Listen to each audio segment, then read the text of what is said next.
a symbolic individual gesture, but from the French president today, a universal message to the British people. To you, she was your queen. To us, she was the queen. To us all, she would be with us forever. At NATO, the flags of 30 nations flew at half-mast for a monarch with consummate diplomatic skills, who managed to rise above politics and help turn adversaries into allies. Deutschland blickt voller Dankbarkeit auf die Queen, die neben vielen anderen auch dafür stand, dass sich die einstigen Kriegsgegner Großbritannien und Deutschland wieder aussöhnen konnten. That was a role she relished all her life, not least in Moscow after the end of the Cold War, when she dined with the Russian President Boris Yeltsin in the Kremlin. You and I have spent most of our lives believing that this evening could never happen. I hope that you are as delighted as I am to be proved wrong. С ее именем Today, Russian television reported a message of condolence from President Putin in which he praised the Queen's authority and wished King Charles well. And Russians brought flowers to the British embassy, even though the two countries are enemies over Ukraine. Несмотря на то, что сейчас, конечно, происходит, для нас королева и монаршеский дом всегда были олицетворением мира, добра. She was the first British monarch to go to China, visiting the Great Wall back in 1986 after a trip to the then colony of Hong Kong, and walking amongst the terracotta warriors. Today, President Xi overcame recently fractious relations to send sympathy to the British people. A 96-gun salute in Canberra this morning. Maybe it's in Commonwealth countries like Australia where the Queen's death will be felt most keenly. There is comfort to be found in Her Majesty's own words. Grief is the price we pay for love. This is a loss we feel deeply in Australia. In another great ship which she also launched, HMS Vanguard, in 1947 she had fun playing deck games on the way to Cape Town, where on her 21st birthday she made a serious pledge to the Commonwealth, founded as the British Empire crumbled. I declare before you all that my whole life, whether it be long or short, shall be devoted to your service and to the service of our great imperial family to which we all belong. accorded a superb umbrella befitting her high rank. She visited newly independent Ghana in 1961 in defiance of advisers who said the trip was too dangerous and the government too socialist. And she danced with President Kwame Nkrumah, a gesture recently recreated in the Netflix series The Crown. Today, the Kenyan President Uhuru Kenyatta called on military officers to stand for a moment's silence in honour of the Queen. But times are changing. Last year, Barbados became a republic, discarding the monarch as head of state while remaining a member of the Commonwealth. Then Prince Charles was keen to address the most negative aspects of the colonial legacy. From the darkest days of our past and the appalling atrocity of slavery, which forever stains our history, the people of this island forged their path with extraordinary fortitude. Today in Jamaica, some said that now the Queen has gone, they too no longer want a monarch as head of state. Let's hope. You know, down with the monarchy, whatever. We don't need kings and queens anymore. The Queen knew how to send a subtle message to other monarchs. When King Abdullah of Saudi Arabia came on a state visit, she insisted on personally driving him around Balmoral in her Land Rover, well aware that women were not permitted to drive in Saudi. She met most American presidents, forming an especially strong bond with Ronald Reagan as they both loved horses. President Biden met her last year. He and his wife Jill signed the condolence book at the embassy in Washington. She was a great lady. We're so delighted we got to meet her. In 2007, the Queen took her eldest son to meet Commonwealth leaders in Uganda. Through the Second World War, the end of the colonial era and beyond, Queen Elizabeth II enhanced Britain's reputation around the world. King Charles III has a daunting task as he tries to continue her legacy. Now, I sat down earlier with the former Secretary of State and presidential candidate and Senator John Kerry, who's now, of course, also President Biden's envoy on climate change. And I began by asking him for his memories of the Queen. Well, my personal memories actually go back many years because my mother lived for a few years in Sussex and in Kent and was a huge Anglophile. So she and some of my aunts would actually get up at 4 in the morning to watch the Queen's speech. Really? Oh, yeah, I'm telling you. Did they get you up as well? No. Had the privilege of meeting her a number of times, most recently at Windsor Castle. I met her and she looked up with a great smile on her face and said, "I've seen you on television." To which you responded? To which I should have responded, "I've seen you on television too." But I was more reserved. As one is, indeed, yeah. As one is. How important do you think she in particular, was to the image of Britain around the world, and especially in America? Huge. Huge. I mean, in many ways, one of the greatest assets of Great Britain. She was beloved around the world, and you know, she had an ability to be a convener in her own quiet way, and also to make her point of view kind of known without abusing the process or getting over any lines. I think she was a great statesperson. I mean, you think of all the nations she traveled to, all the people she touched. Just look at the world outpouring right now. But was she the asset, or was the monarchy the asset? Was it the crown, or was it the Queen? Well, I think it's a combination. I mean, you know, the crown has its own power, as you, I'm confident, know. One of the reasons why the Queen was so successful as a monarch was her inscrutability. We never really knew what she thought politically. We do know about quite a few issues what King Charles thinks politically, including climate change. Do you think that's a good thing for the cause that you also care deeply about? I think it is inevitable that anyone, constitutional monarch, president, prime minister, is going to increasingly have to summon their nation to the task of dealing with this transition to a clean energy economy and to avoid the worst consequences of the climate crisis. This goes beyond politics, you're saying? It's beyond politics. It is not, it doesn't have a Tory label or a Labour label or Republican or Democrat. But climate is a deeply moral issue because it is dividing North and South. It is a matter of justice to a lot of people. I mean, 80% of all the emissions that are causing the problem are coming from 20 countries. And so we have to summon ourselves to come to the table. I think His Majesty can do that without crossing any lines, but that's up to others, obviously, to decide, and up to him, basically. But why do you think a monarch representing, you know, an ancient medieval institution, he wasn't elected by the people, he was, you know, he's there by the divine rights of monarchy, as it were. Why do you think he, in particular, should have influence on this very modern issue? Well, let me just say, first of all, that obviously Her Majesty, the Queen, helped transform the monarchy in many ways and modernized it. And there are many different ways in which we govern ourselves around the planet. People choose different ways and different systems. Her Majesty, the Queen, clearly weighed in on some things very carefully and had an impact. And I think back to South Africa and apartheid and, you know, among other things. What we have in climate, obviously, is a global existential challenge for the planet. And His Majesty has understood that and been engaged in that for years and years.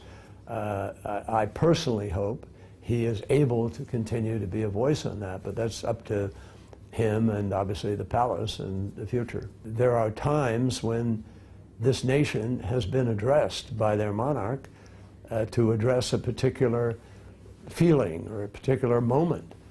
And in that, you can help shape the direction of a country. And I think that the Queen's speech or her moments of the Christmas address and other things usually touch somehow on some aspect of life. And I think that can be an important part of helping to define a nation and encourage that nation to move in a certain direction. I hear you. Thank you. Secretary Kerry, thanks very much.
Barra Party, stand still. Barra Party, prepare to raise, raise. Barra Party, inwards, turn.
We now take up our coverage from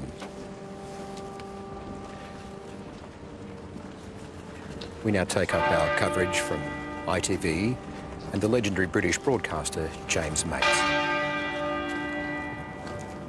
The historic and moving funeral of Queen Elizabeth still echoes tonight, a ceremony the likes of which we might never see again. The final farewell to the United Kingdom's longest-serving monarch, the Queen for 70 years, leading by her example of duty, service, and dignity. The monarch, and of course, the matriarch of her family. The deeply moving moments we witnessed here today. The state funeral in Westminster Abbey right behind us, where Queen Elizabeth was married and where she was crowned.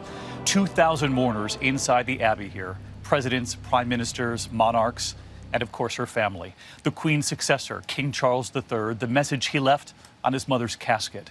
3 generations, Princes William and Harry together, along with William's 2 oldest children, Prince George and Princess Charlotte.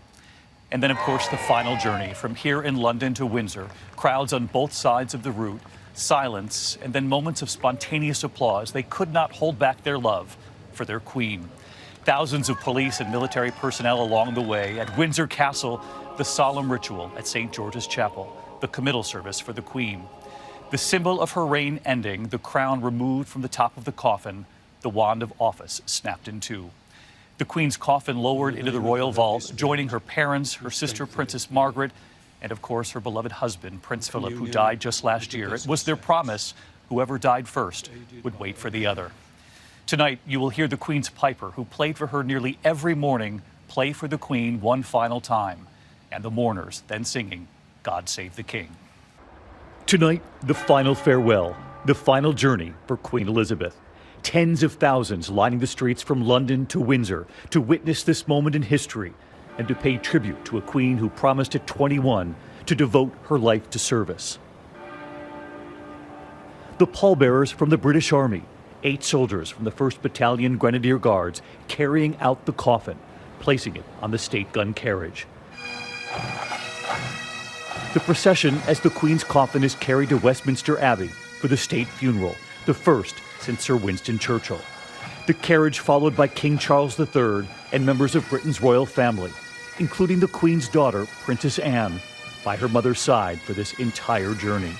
Her grandsons, Prince William, now the heir to the throne, and Prince Harry, walking together again in a show of unity for their grandmother. Queen Consort Camilla and Catherine, the Princess of Wales, traveling together.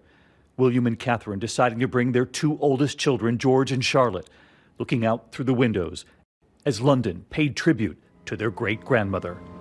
Inside the funeral service, 2,000 guests in attendance. Leaders from all over the world. Britain's current and former prime ministers, Liz Truss, Boris Johnson, Theresa May, and Tony Blair. Canada's Prime Minister, Justin Trudeau. And President Joe Biden and First Lady Jill Biden walking in, holding hands. The casket entering the Abbey as the choir sings. On top of the casket, the royal standard, the sovereign's orb and scepter, and the imperial state crown, the crown she first put on at the end of her coronation right here at Westminster Abbey nearly 70 years ago. The wreath on the coffin with a handwritten note from her son, King Charles, in loving and devoted memory, Charles R. The flowers cut from the gardens of the royal residences, including myrtle, grown from some of the myrtle in the Queen's wedding bouquet in 1947. Of course, married to Philip for 73 years. Prince William, now joined by Princess Catherine and their children. Prince Harry with Duchess Meghan. The view overhead revealing the scope of the ceremony. Among the hymns, Psalm 23, sung at the Queen's wedding in 1947 to Philip. Theirs was the longest marriage in royal history.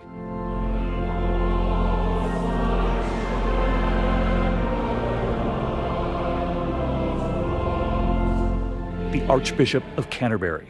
Her late Majesty famously declared on a 21st birthday broadcast that her whole life would be dedicated to serving the nation and Commonwealth. Rarely has such a promise been so well kept. Tens of thousands gathering in nearby Hyde Park to watch the service and pay their respects. Near the end of the service across the United Kingdom, 2 minutes of silence for their Queen. Across Britain, hundreds of thousands moved. Then the congregation singing God Save the King. Queen Camilla singing next to the King, clearly moved by the moment. Harry and Meghan standing directly behind. The Queen's piper, who played for the Queen nearly every morning below her window, now playing Sleep, Dearie, Sleep. The Queen, who was married and crowned here in Westminster Abbey, leaving for the final time.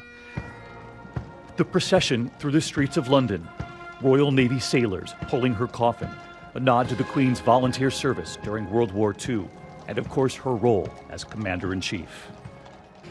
The procession passing beneath the Arch and Horse Guards parade, the guardsmen filling the space as the massive crowds await on both sides. A short time later, the Queen's coffin would pass the statues of the Queen's mother and father, parents who could never have imagined her 70-year reign, the longest in British history. I felt as she passed, her parents were looking at her and were saying, "We're really proud of you. You've done a great job." The Queen's coffin passing by the royal balcony at Buckingham Palace, where just this past June, she last waved to the crowds here. The procession making its way toward Wellington Arch, where the Queen's coffin was transferred from the carriage to the state hearse, the design approved by the Queen for the 25-mile trip to Windsor Castle. The royal family looking on, her great-grandchildren Prince George and Princess Charlotte standing in front of Prince William and Princess Catherine. King Charles saluting as the hearse pulls away. Princess Anne again in the car behind the coffin. It was her mother's wish that her daughter be near every part of this final journey, from Balmoral back to London, and now as she leaves for Windsor for the last time. And then the 2-hour drive to Windsor. Along the route, her coffin seen through the large clear glass. In Windsor, traveling the long walk. So many people along the route throwing flowers in honor of their Queen. Look at all the flowers that are there on the hearse. Arriving at Windsor Castle, the view of the crowds through the archway. Look at that view. Look at that view. Extraordinary. It's extraordinary. And waiting there, members of the royal family, even Queen Elizabeth's corgis, waiting for the Queen's arrival. The Reverend Dr. Ian Greenshields, who shared dinner with the Queen the weekend before she died while he was visiting Balmoral. And he told us today her memory was as sharp as ever. She was engaged in conversation, and he told us about her walk to the window. She took me over to the window and she was just showing me the different gardens and flower beds that were there, and just pointing out just the estate that brought her so much comfort and peace in her life. She spoke of it and said that she'd no regrets having started that journey of faith. She had no regrets at all. No regrets for a Queen who pledged to serve as a young woman. Inside St. George's Chapel, the finality of this moment in history. The scepter and orb carefully taken off the coffin. Then the imperial state crown removed. marking the end of Queen Elizabeth's reign. The Lord Chamberlain, the most senior role appointed by the royal household, breaking his wand to signify the end of service to the Queen. The coffin lowered into the royal vault.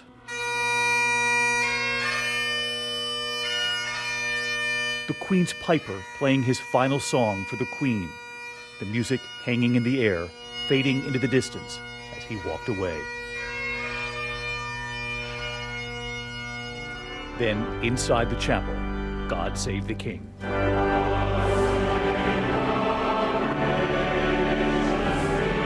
Tonight, the Queen has been laid to rest with her mother and father and sister, Princess Margaret, and she is now alongside her husband of 73 years, the late Prince Philip. And as the world said goodbye to the Queen today, we remembered what she said not so long ago during the pandemic, words that are just as meaningful tonight. We should take comfort that while we may have more still to endure, better days will return. We will be with our friends again. We will be with our families again. We will meet again. It was profoundly moving here today, and we thought of the Queen's words while we were on the air. We will be with our friends again. We will be with our families again. We will meet again. I want to bring in our foreign correspondent, James Longman. And James, we were all on the air together today. We know tonight, long after the cameras, that private service with just the family, their final goodbye. And of course, Queen Elizabeth reunited with her husband of 73 years. Yeah, David, after all the excitement and pomp and pageantry of a very public day, the last moments were for the family alone. Elizabeth was finally reunited with her great love, Prince Philip. He'd been waiting for her in the royal vault in St George's Chapel since his death last year. And tonight they were buried side by side along with her father, King George, Mother Elizabeth and Sister Margaret. And in the private burial, as night fell, a private ceremony took place. The tradition is for the new monarch to take a little earth collected from every part of the United Kingdom and scatter it onto their predecessor. It was a final tribute to a queen and a wife returning to her beloved. David. Just an extraordinary life. James Longman, thank you. Deborah Roberts also with us. And of course, Deborah, she was the Queen, but she was also a mother, a grandmother, a great-grandmother, and how proud she would have been of her family today. And you couldn't forget that. As excruciating as this time probably was, David, it was defined by family. And I spoke with King Charles' former communications director, who says no doubt this new king drew strength from seeing his family together.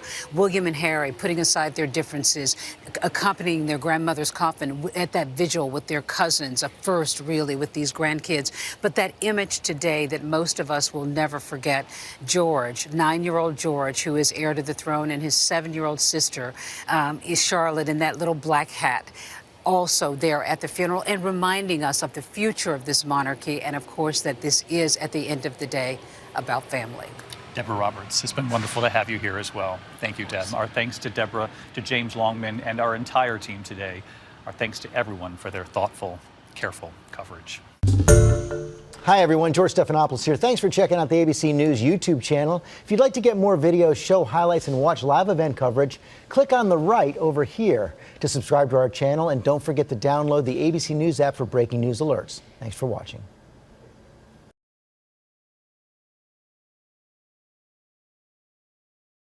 A few moments ago, Buckingham Palace announced the death of Her Majesty Queen Elizabeth II. We're interrupting our programs to inform you Her Majesty Queen Elizabeth II has died. Queen Elizabeth was the longest-serving monarch in British history. The impact of her death will reverberate across the Commonwealth and the world. The moment many people never really imagined would happen has now happened. The Queen, somebody who's always been there, certainly if you live or have lived in Britain, even around the world. There was a flurry of activity amongst the crowds. It seemed as if some announcement was being made. Then we heard it on the wires and on the BBC that it's been confirmed that Queen Elizabeth II of England is dead.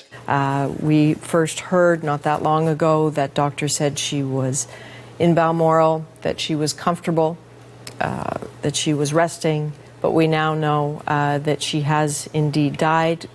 Prince Charles immediately becomes King Charles, the King of England, the King of Canada, by the way. The Queen has died, and long live the King. I'm not going to call him King Charles because we don't know what his name will be, but all we know is the Queen died peacefully at Balmoral this afternoon. It is now official. Queen Elizabeth II, the longest-serving monarch of the United Kingdom, has died. She was 96 years old. You can see there not only that flag, but flags across the nation are being lowered now. The BBC is interrupting its normal programmes to bring you an important announcement. Arthur, we have to pause for a moment here. Stay with us. We have got some breaking news. We're coming on the air with some sad breaking news. So it has just been confirmed via social media. That's been confirmed? Okay. The royal family.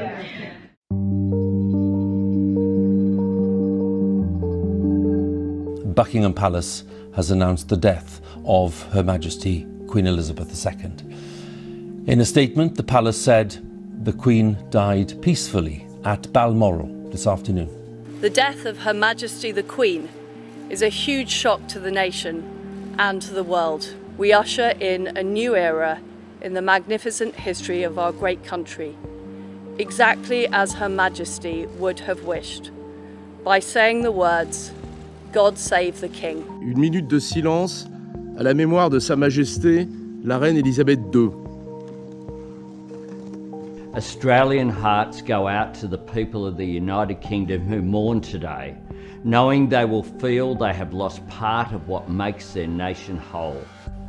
I think of Her Majesty's dignity and her compassion, her dedication and her work ethic, and her selfless and unwavering commitment to those to whom she served. There is no doubt that a chapter is closing today, and with that, we share our thanks for an incredible woman who we were lucky enough to call our Queen.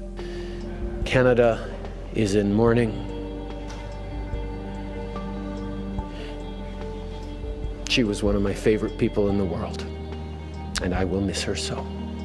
I had the opportunity to meet her before she passed, and she was an incredibly gracious and decent woman. And the thoughts and prayers of the American people are with the people of the United Kingdom and the Commonwealth in their grief.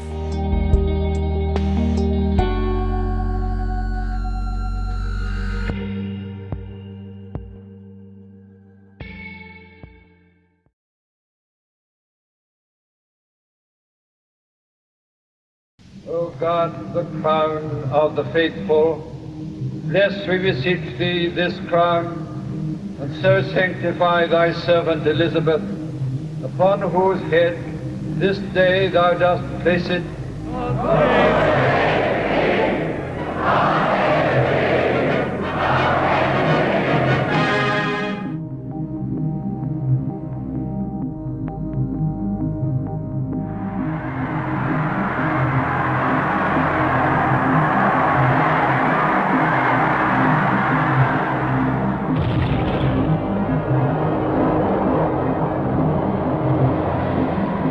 Standing at last on Australian soil, on this spot that is the birthplace of the nation, I want to tell you all how happy I am to be amongst you and how much I look forward to my journey through Australia.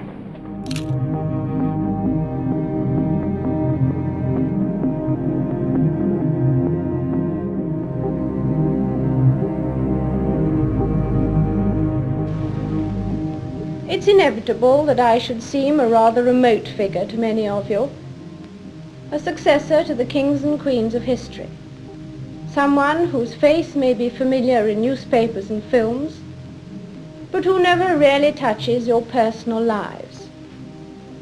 But now, at least for a few minutes, I welcome you to the peace of my own home.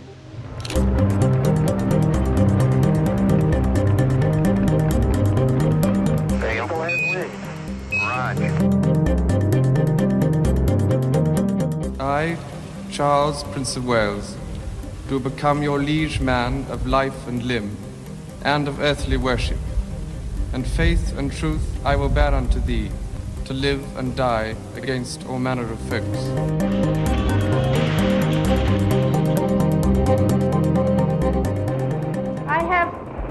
pleasure in declaring the Sydney Opera House open.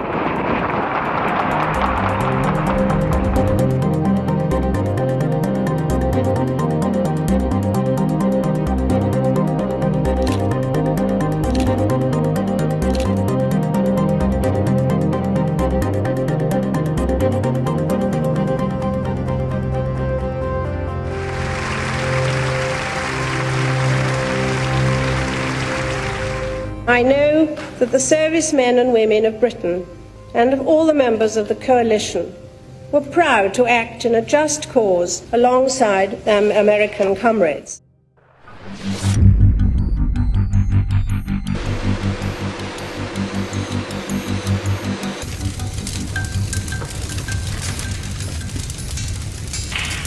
"1992 is not a year on which I shall look back with undiluted pleasure. It has turned out to be an annus horribilis." We have reports from Paris that Diana, Princess of Wales, has been killed in a car accident and that her partner, Dodi Fayed, has also been killed. They were apparently being pursued by paparazzi on 2 motorcycles.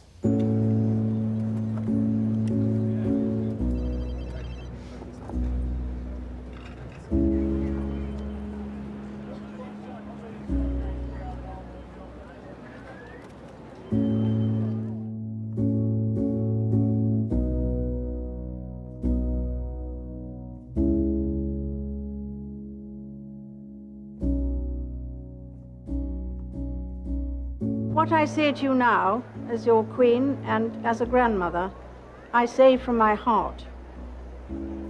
First, I want to pay tribute to Diana myself. She was an exceptional and gifted human being.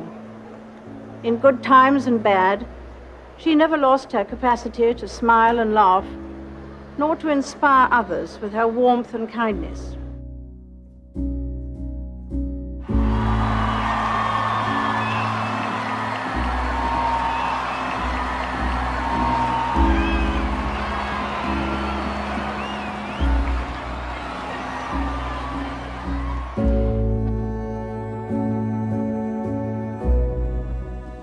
Uachtaráin agus a Coisa.